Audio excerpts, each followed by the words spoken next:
Hey everyone, as you can see in the background is my Roadking, and I thought I would talk a little bit about some of the details because this motorcycle has been a bit of a workshop for some time, and to do that I've got what every owner needs: a good long screwdriver to use as a pointer so I can use it to point at specific parts and tell you what's the story behind them.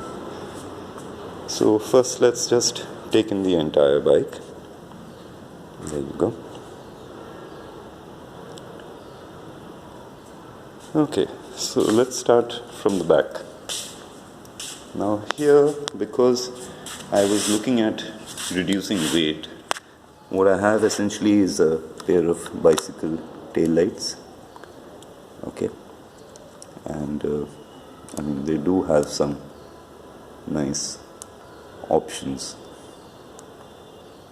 but mostly too flashy for my taste. I have no interest in looking like a traveling disco thief turned ambulance, so I tend to keep it on the basic level. That's a slightly modified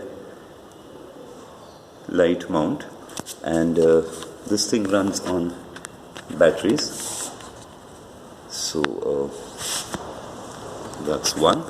And then here's another one. Now this is a lithium ion rechargeable bicycle tail lights. The idea is to reduce weight, and incidentally this also has options. So if I turn this and that on, you literally have a discotheque next to my exhaust pipes. Okay, yep.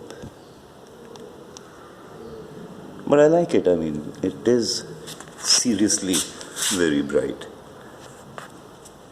Okay, so those are the lighting systems. The seat, when I went for the clip-ons, I had to reduce the height. Otherwise, you get cramps in your hips. So as you can see, it's pretty much decked to about 1.5 inches in terms of height, side section. The chain is essentially to keep the seat from coming off, because I don't have a lock out there, seat lock in place, and the rope through the chain is something, it just makes it a little bit neater. And there's another video which I'll do about how I got into threading a rope through a chain. Actually, it's not such a big thing. I was trying to silence a pair of nunchucks. So that's how you do it, in case you're wondering. Okay, now this here is a standard model Rajdut GTS Bobby filter, a bit inspired by the early 50s Javas. By the way, that does give you heck of a lot of induction roar, which is as loud as the exhaust noise or exhaust note. So I'll do a startup later so you can hear that, hopefully. I don't know how good camera microphones will be. Now, first time a friend of mine, Sanjay Maggi, saw this little detail, he laughed. He said, "What did you do? Did you shoot it with an air pistol or something like that?" But no. Back then we had all these, very punk looking cylinder heads, so I thought I would actually drill through with a drill bit. Turned out my drill bit was too dull, so all I had was these slight indentions. But never mind, since I've taken the box off, it helps to sort of clarify that it's a 250cc. It's there. If you see it, then you'll know what it's for. Okay. Now, tank, long back, unfortunately, this wasn't mine. I was the third owner, so it had been welded before with brass, and then over the years when I had it, it started to leak, so I got that done again. But, I sat and watched a Roadking since I was in school, and kept thinking, man, that's one damn ugly bike. I mean, the stock Roadking with its boxy tank, I mean, it's not even got any flow lines between the tank and the side panels. And I looked at every color scheme, I looked at every sticker job which the factory put out on all its bikes, and I don't know, my conclusion is a Roadking looks best in flat black with no stickers at all, stock or modified or whatever. And color seems to work best for it. Now, moving up ahead, couple of cheap Chinese switches. One is for my headlight, and the other is to turn my ignition on and off. The print is faded, but I wired it accidentally the other way around, but I left that as it is because I thought it would be more confusing. What I didn't realize that, when the bike doesn't start and your breathing is a little heavy, then I myself many times got confused about whether it was on or off, or which is the headlight one and which one is the power switch. Broke my front lever when I was transporting it in a truck, but it doesn't bother me. I mean, it helps me to fan the clutch. I mean, I do a lot of sweep with the clutch and with the kick lever. It's a bit like guitar picking, very specifically Yngwie Malmsteen sweep. Okay, now these rubber grips, I just love them. I mean, the curvature just takes away a lot of the pain in your hands. And these are genuine Yamaha RD350 grips. A friend of mine, Debashish, was getting his RD350 done at Sumit's workshop in Noida. Sumit is the king of RD350s in the NCR. And I saw these lying out there, and they were just lovely. I mean, they're really soft. Cost a bomb, cost me around $900, but no regrets at all. I mean, that's a very important contact patch with your motorcycle. My little Undertaker style coffin mirror. The problem with this mirror is in this position. I tried it on the bar ends, and some idiot or the other would always knock my mirrors off, so I moved it to a safer position. If it's like this, then I can essentially see under my armpit at what's behind me. And if I tilt it up there, then I do get a little more wide angle. Trouble is, these are cheap Amazon products, so they tend to do what most things in Yezdis do.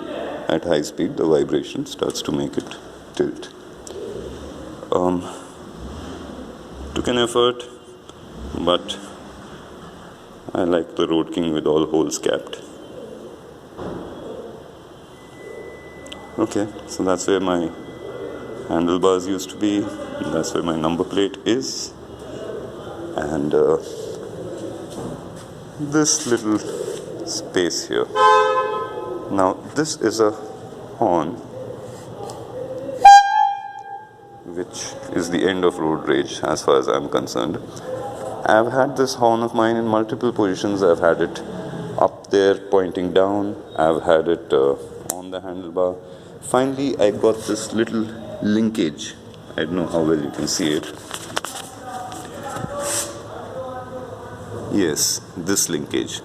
Now, this little linkage is that thingummy jig which Royal Enfield guys like to put in the center of the handlebars, the crossbar where they can mount their GoPros or whatnot. I mean, the space where you normally see the lay Om Mane Padmam Buddhist flags strung up in between. So this goes there. And it gave me a nifty little angle twisting to get everything lined up just right, because I wanted the horn to be neat. My headlight keeps changing. I've run Santro fog lamps. This is a fog lamp.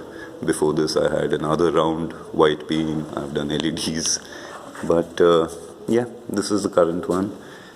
Gaiters, because of course weight reduction. Front mudguard trimmed, like I'm fond of calling it, the bikini look with all the petticoats removed from a Yezdi.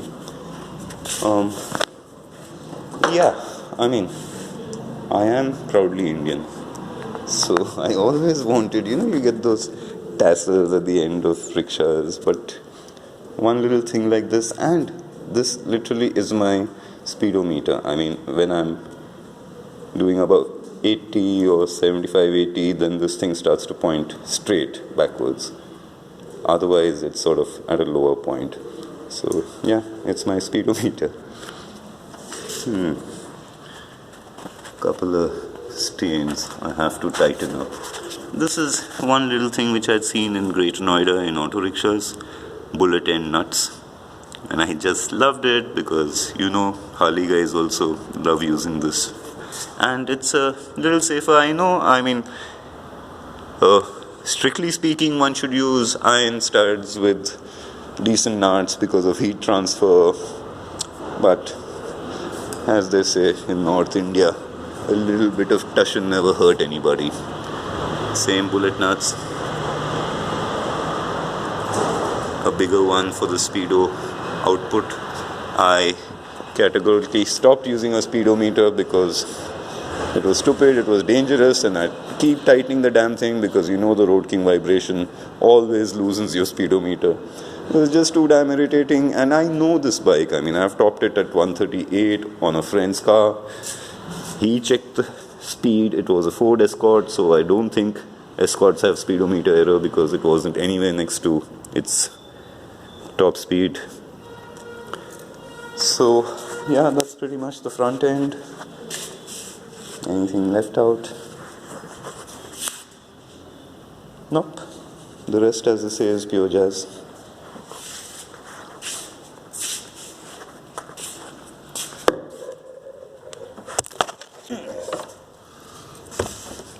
Yep, that looks good.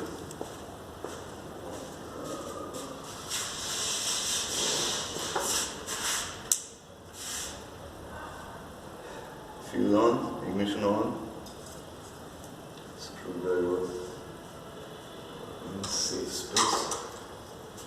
Tickle, tickle, tickle. That's 3 by tickle, tickle, tickle. Another 3 by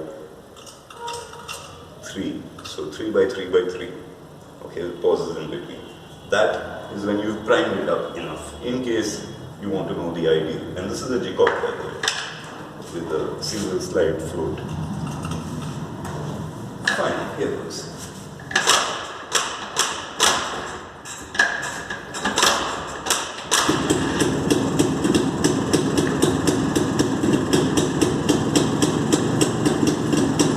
Power to the people.